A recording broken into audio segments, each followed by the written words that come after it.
بسم اللہ الرحمن الرحیم۔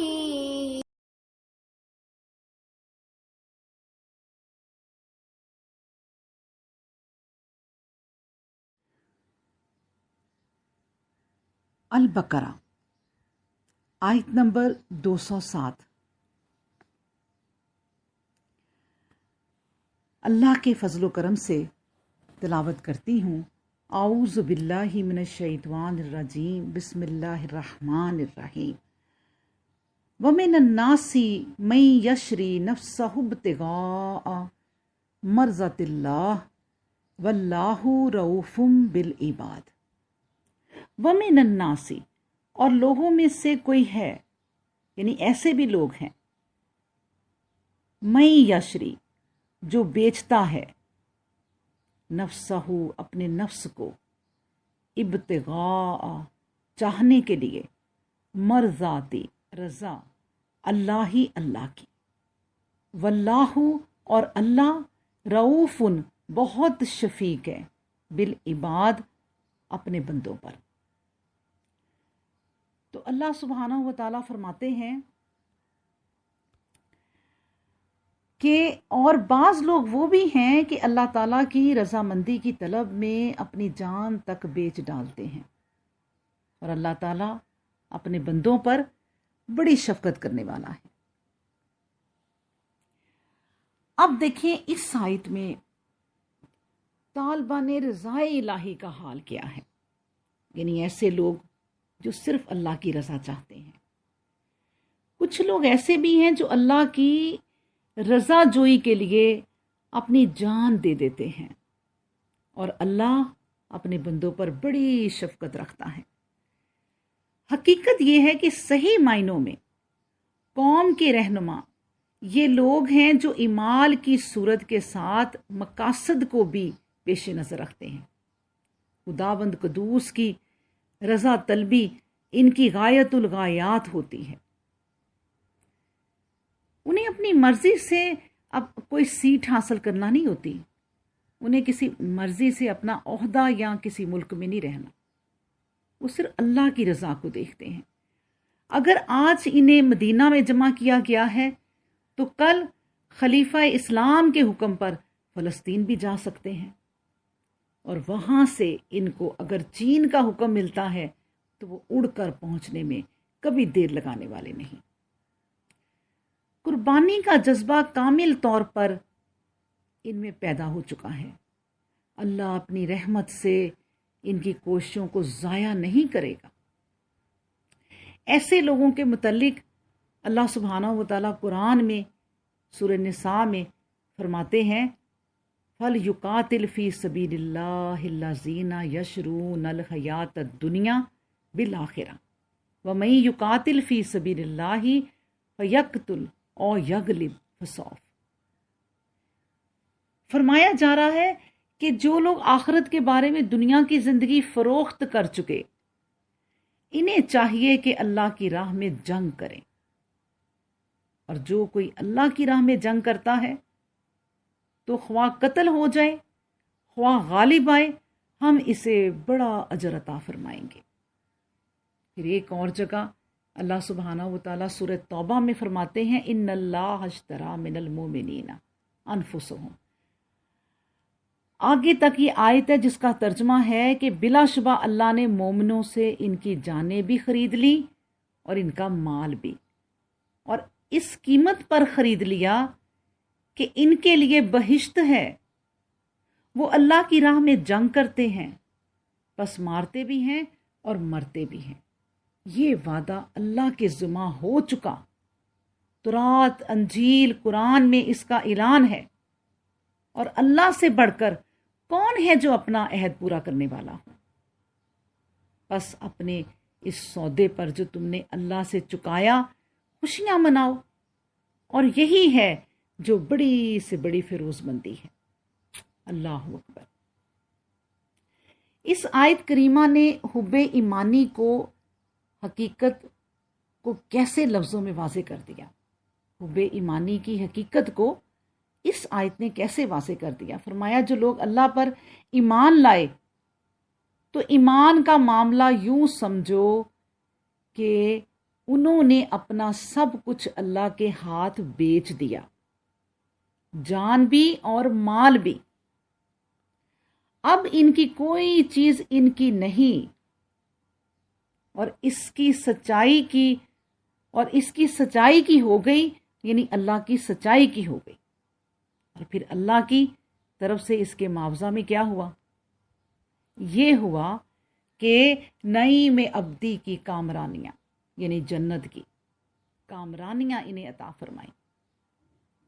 یہ گویا خرید و فروخت کا ایک معاملہ تھا جو اللہ میں اور اشیاء کے حق میں طے پایا، یعنی جو اللہ سے عشق کرتے ہیں ان میں طے پایا۔ اب نہ بیچنے والا اپنی متاع واپس لے سکتا ہے، نہ خریدنے والا قیمت لٹائے گا۔ اور چونکہ مقصود اس تلمیح سے اللہ کا لطف و کرم کا اظہار تھا، اس لیے معاملہ کو اپنی طرف سے شروع کیا، یعنی اللہ نے معاملہ اپنی طرف سے شروع کیا کہ نہ کہ بیچنے والے کی طرف سے۔ یعنی یہ نہیں فرمایا کہ مومنوں سے بیچ ڈالی، بلکہ کہا کہ اللہ نے مومنوں سے خرید لی۔ گویا معاملہ کا طالب اللہ تھا، حالانکہ اللہ ہر طرح کی طلب و احتیاج سے منزہ ہے، اور جو متاع اس نے قبول کی وہ بھی اسی کی تھی، اور جو کچھ معاوضہ میں بخشا وہ بھی اسی کے سوا اور کسی کا ہو سکتا ہے؟ اللہ اکبر۔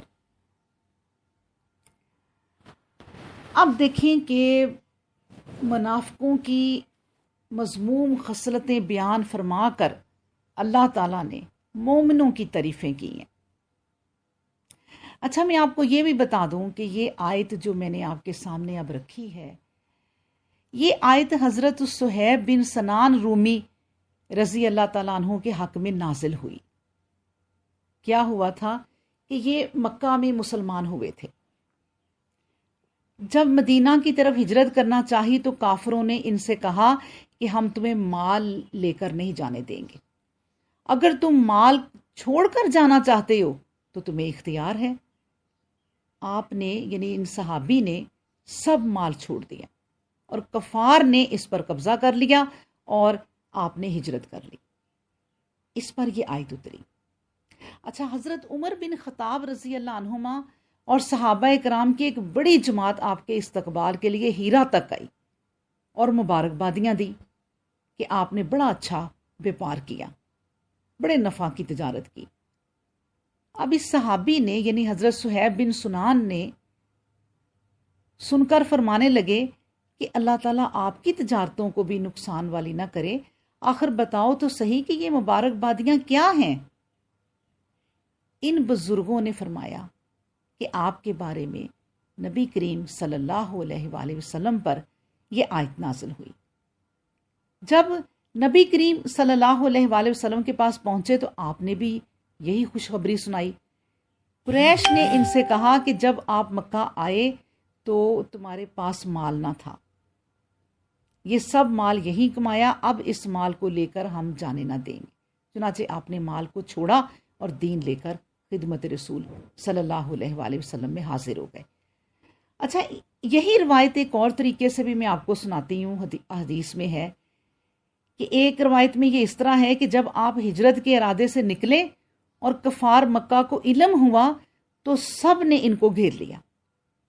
آپ نے اپنے ترکش سے تیر نکال لیے اور فرمایا، اے مکہ والو، تم خوب جانتے ہو کہ میں کیسا تیر انداز ہوں، میرا ایک نشانہ بھی خطا نہیں جاتا، جب تک یہ تیر ختم نہ ہوں گے میں تم کو چھیدتا رہوں گا، اس کے بعد تلوار سے میں تم سے لڑوں گا، اور اس میں بھی تم میں سے کسی سے کم نہیں ہوں۔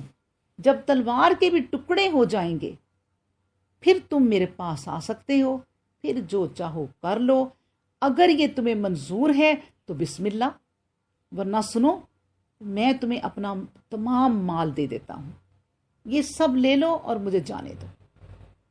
چنانچہ وہ مال لینے پر رضامند ہو گئے اور اس طرح آپ نے ہجرت کی۔ نبی کریم صلی اللہ علیہ وآلہ وسلم کے پاس پہنچنے سے پہلے ہی وہاں بذریعہ وحی یہ آیت نازل ہو چکی تھی۔ آپ کو دیکھ کر نبی کریم صلی اللہ علیہ وسلم نے مبارکباد دی۔ تو پیاری بہنوں، یہ آیت ان کے لیے نازل ہوئی، لیکن آیت یہ عام بھی ہے۔ ہر مجاہد فی سبیل اللہ جو اللہ کی راہ میں لڑتا ہے اس کی شان میں ہے، اور قیامت تک جو ایسے لوگ آتے رہیں گے ان سب کے لیے۔ اللہ فرماتا ہے سورۃ توبہ میں، ان اللہ اشتری من المؤمنین انفسہم۔ ابھی میں نے بتایا کہ یعنی اللہ تعالیٰ نے مومنوں کی جانیں اور مال خرید لیے ہیں اور ان کے بدلے جنت دے دی ہے۔ یہ اللہ کی راہ میں جہاد کرتے ہیں، مارتے بھی ہیں، شہید بھی ہوتے ہیں۔ اللہ تعالیٰ کا یہ سچا وعدہ تورات اور انجیل میں ہے، قرآن میں موجود ہے۔ اللہ تعالیٰ سے زیادہ سچے عہد والا کوئی اور ہو سکتا ہے کیا؟ اللہ اکبر۔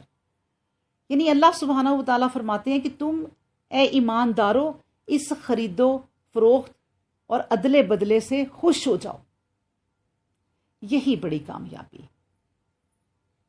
اللہ اکبر۔ ایک اور بات سناتی جاؤں کہ ایک حضرت ہشام بن عامر رضی اللہ تعالیٰ عنہ صحابی تھے۔ جب کفار کی جنگ ہوئی کفار کے ساتھ، تو وہ کفار کی دونوں صفوں میں گھس کر، یعنی اتنا ان میں جوش تھا کہ وہ ان کی صفوں میں گھس گئے، ان پر تنہا بے پناہ حملہ کر دیا۔ تو بعض لوگوں نے اسے خلاف شرع سمجھا کہ جان بوجھ کر اپنی جان کو ہلاکت میں ڈالنا، لیکن حضرت عمر رضی اللہ تعالیٰ عنہما اور حضرت ابو ہریرہ رضی اللہ عنہ وغیرہ نے ان کی تردید کی۔ اللہ اکبر۔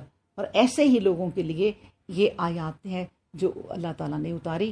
ایک بات میں اور بتاتی جاؤں کہ پیاری بہنوں، یہ جو شہادت کی موت ہوتی ہے وہ مردوں کے لیے ہی نہیں ہوتی، کیونکہ وہ میدان میں اترتے ہیں تو عورتوں کو یہ ہوتا ہے کہ پھر ہمارے لیے کیا۔ میں آپ کو بتاتی ہوں کہ عورتیں گھر بیٹھی بھی شہادت کی موت حاصل کر سکتی ہیں۔ موت تو آنی ہی ہے، تو شہادت کی موت کی تمنا کیوں نہ کریں؟ گھر بیٹھی عورتیں قانون الہی کے مطابق زندگی گزاریں، قرآن کو وقت دیں، نمازیں پڑھیں، روزے رکھیں، زکوٰۃ اگر واجب ہے تو اس کو ادا کریں، اور اپنی زندگی جو ہے وہ نبی کریم صلی اللہ علیہ وسلم کی سنتوں کے مطابق گزاریں۔ اس کے بارے میں اگر کسی سے جھگڑنا بھی پڑے تو جھگڑیں، حق کی بات کریں، چاہے آپ اپنی بہن، ماں، باپ یا بھائی کے متعلق ہی وہ مخالف ہو تو آپ کو گواہی دینی پڑے تو نہ ڈریں، صرف اللہ سے ڈریں۔ کوئی مصیبت آ جائے، کوئی بیماری آ جائے، اس پر صبر کریں، اور اللہ صبر کرنے والوں کو پسند کرتا ہے۔ اور یہ تمام کرتے ہوئے، یعنی گھر میں اگر رہ رہی ہیں، اپنے مال کی حفاظت کریں جو میاں کی طرف سے ہے، اپنی جان کی، اپنے بچوں کی حفاظت کریں، اپنی عصمت کی حفاظت کریں، کسی سے فالتو بات نہ کریں، صرف اللہ کے ڈر سے گھر سے فالتو نہ نکلیں، چادر اوڑھ کر، پردہ کر کے، جو سنت کے مطابق ہے، جو نبی کریم صلی اللہ علیہ وسلم نے ہمیں سمجھایا اس کے مطابق گھروں سے نکلیں، زندگی کو اس طرح گزاریں، فضول رسمات سے بچیں، فضول باتوں سے بچیں، جو بوجھ ہم پر اللہ تعالیٰ نے نہیں ڈالے ان بوجھوں کو نہ اٹھائیں، زندگی آسان گزاریں جس طرح نبی کریم صلی اللہ علیہ وسلم نے فرمایا ہے، جس طرح قرآن نے ہمیں سکھایا ہے۔ تو یہ سب کچھ کرتے ہوئے اگر ایک عورت کو موت آ جاتی ہے، میں یقین کے ساتھ کہہ سکتی ہوں کہ وہ شہادت کی موت پائے گی انشاءاللہ۔ اللہ تعالیٰ آیت کو سمجھنے اور اس پر عمل کرنے، غور و فکر کرنے کی توفیق عطا فرمائے۔ وآخر دعوانا ان الحمد للہ رب العالمین۔